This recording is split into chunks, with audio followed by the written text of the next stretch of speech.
Hola, mi nombre es Alondra Carilo García Melo. El tema que vamos a abordar el día de hoy se llama proceso y juicio. Y bueno, para comenzar con el tema, vamos a definir primero qué es proceso. El proceso viene a ser el conjunto de actuaciones que se suscitan en sede judicial, por el que se canalizan las pretensiones de las partes, cuyo conocimiento se atribuye a los órganos de la jurisdicción civil, a fin de que puedan resolver un conflicto suscitado. Y bueno, como primer punto tenemos la unidad fundamental del proceso. Esto, como antes ya había mencionado, tenemos que el proceso es básicamente la exigencia constitucional para el desarrollo rogado de la jurisdicción. Y con esto vemos que el proceso sirve a la satisfacción de los intereses jurídicos socialmente relevantes, siendo el medio constitucionalmente instituido para ellos. Y bien, tenemos que aquí se divide en una manera interna y una manera externa. De manera interna vemos que se relaciona con el fenómeno unitario que un proceso representa por sí mismo, aunque en el proceso hay multiplicidad de actos de varios sujetos. Entre todos esos sujetos y todos esos sujetos que lo realizan se producen un fenómeno unitario. Y de manera externa tenemos que se refiere a la unicidad de los procesos en general, y este consiste en que todos los procesos, independientemente de su contenido, tendrán rasgos característicos comunes. Es decir, en todo caso existirá una fase postulatoria o expositiva, esto refiriéndose a la demanda y contestación de demanda, una etapa probatoria, un periodo de alegatos y una sentencia y una etapa de impugnación. Como segundo punto tenemos los diversos criterios de los procesos, los diversos criterios de clasificación del proceso.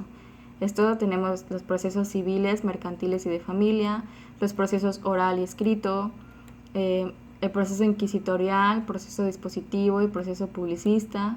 Tenemos los procesos con unidad de vista y procesos preclusivos. Tenemos proceso singular y proceso universal.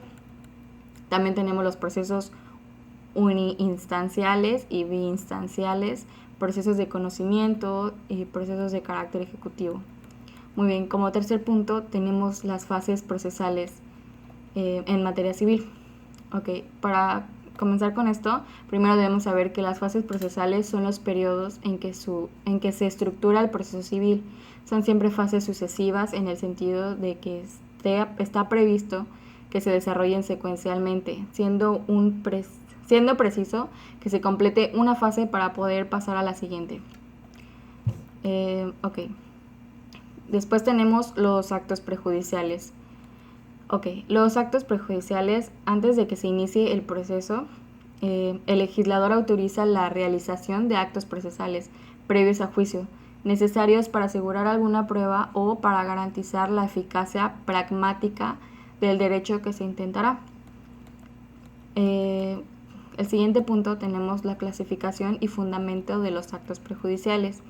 En cuanto a la clasificación, vemos que los actos prejudiciales pueden ser clasificados desde diferentes puntos de vista. Sería, desde el punto de vista del juicio que se prepare, desde el punto de vista del fin que persigan los actos prejudiciales, desde el punto de vista de la responsabilidad que pudieran engendrar los actos prejudiciales y desde el punto de vista de la intervención de la futura contraparte. Y bueno, en cuanto a su fundamento, una importante justificación de los actos prejudiciales nos la señala el ilustre procesalista, hoy clásico, Hugo Alsina, al indicar el juicio ordinario comienza con la presentación de la demanda, pero en ciertos casos esta no puede iniciarse, ya que el que había de intentarla carece de algún antecedente sin cuyo conocimiento la cuestión podía ser erróneamente planteada, ya porque sea necesario constatar un hecho o verificar una prueba para evitar que pudiera desaparecer por la acción del tiempo o de la persona que va a ser demandada. Muy bien, como siguiente punto tenemos los medios preparatorios del juicio en general. Muy bien, en el estudio particular de los actos prejudiciales seguiremos el orden que está determinado en el Código de Procedimientos Civiles para el Distrito Federal. Aquí lo tenemos fundamentado en el artículo 193, donde nos dice cómo podrá prepararse el juicio. Bien, los medios preparatorios del juicio ejecutivo. Estos son 4 especies del género, medios preparatorios del juicio ejecutivo. empezamos con el primer punto, que es la preparación mediante confesión judicial. Esta puede prepararse el juicio ejecutivo pidiendo al deudor confesión judicial bajo protesta de decir verdad, y el juez señalará día y hora para la comparecencia. Muy bien, el otro punto es preparación mediante reconocimiento de firma de documento ante el actuario. Como tercer punto de este mismo tema tenemos preparación mediante reconocimiento de documento ante notario. Por último punto, preparación mediante liquidación incidencial. Esto es lo de los medios preparatorios del juicio en general. Del juicio ejecutivo, perdón. Tenemos la separación de personas. En este apartado vemos que la razón que justifica la existencia de estos medios preparatorios, que se comprenden en el rubro genérico de separación de personas como acto prejudicial, la localizamos en la obligación que tienen las personas, los cónyuges, de vivir juntos en el domicilio conyugal, según lo determina el artículo 163 del Código Civil. También como siguiente punto tenemos los actos para la preparación del juicio arbitral. El proceso arbitral prescinde de la intervención de los órganos de autoridad estatal encargados de la dicción del derecho, pero se requiere el auxilio estatal para la etapa de la preparación y para la de ejecución forzada cuando estas etapas se requieren. Como siguiente punto tenemos las diligencias preliminares de consignación. Muy bien, esto está en el artículo 224 del Código de Procedimientos Civiles para el Distrito Federal. Contempla 4 hipótesis en las que podemos proceder que se inicien los medios preparatorios denominados diligencias preliminares de consignación. Y bien, como inciso A tenemos el acreedor rehúsa recibir la prestación debida. Como inciso B tenemos el acreedor rehúsa dar el documento justificativo de pago. En el inciso C tenemos que el acreedor es persona incierta, y el inciso D, el acreedor es incapaz de recibir. Muy bien. Como último punto tenemos las providencias precautorias. Bien, para entender mejor qué son las providencias precautorias podemos resumirlo a que es una determinación jurisdiccional en cuya virtud se toman medidas tendientes a evitar un daño o peligro, en los casos con el procedimiento y con los requisitos establecidos legalmente.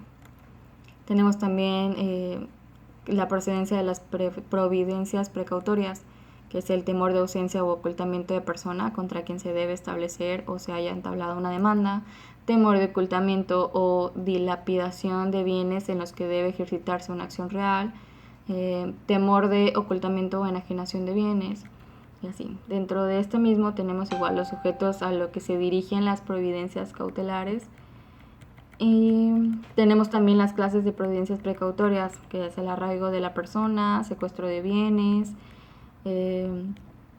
y con esto fundamento de las providencias precautorias está para eliminar subjetividades en el temor de ausencia o ocultamiento de la persona o en el temor de ocultamiento, dilapidación o enajenación de bienes. Debe existir un apoyo a la solicitud de providencia precautoria.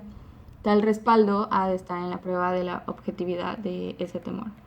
Bueno, a eso se hace referencia al artículo 239 del Código de Procedimientos Civiles para el Distrito Federal. Y bueno, para concluir este tema, vimos la definición, ¿no?, de lo que es un proceso y un juicio, cómo se conforman las partes, la clasificación, etcétera, en el cual es de vital importancia para que se pueda proceder un juicio, ya que si llegamos a carecer de algún documento o no se comprueba que sea verídico, la demanda simplemente no va a proceder. Cabe mencionar que la naturaleza jurídica del proceso aporta elementos que hacen posible tener una idea más clara de la diferencia que hay entre el proceso y procedimiento. Básicamente hay 4 explicaciones teóricas de esa naturaleza. 2 de ellas son de corte privatista y las restantes de tipo publicista. Ello es así en virtud de que el Estado, a través de un órgano jurisdiccional, comprueba y dirime mediante una serie de actuaciones una situación jurídica. A esto se debe que el proceso están inmersos un conjunto de servicios de naturaleza pública. Y bueno, con esto concluiríamos. Sería todo. Gracias por su atención.